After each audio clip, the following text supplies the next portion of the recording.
ba Buhari ke yin arziki ba shi ka gyara zuciya ba.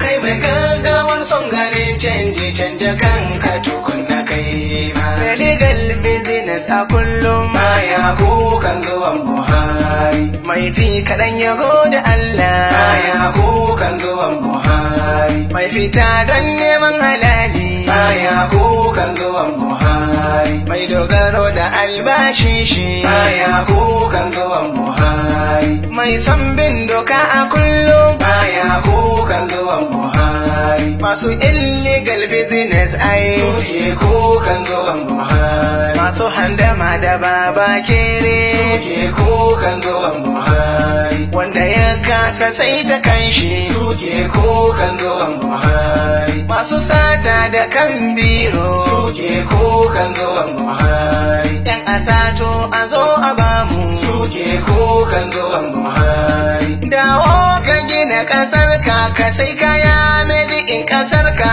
sa ƙasarka a zuciyarka. Zaka ga kyawun nufin Buhari, zaka fahimci polisin Buhari, ka taimaka addu'ar ka kai ma. Ba Buhari ke yin arziki ba shi ka gyara zuciya ba. Kai mai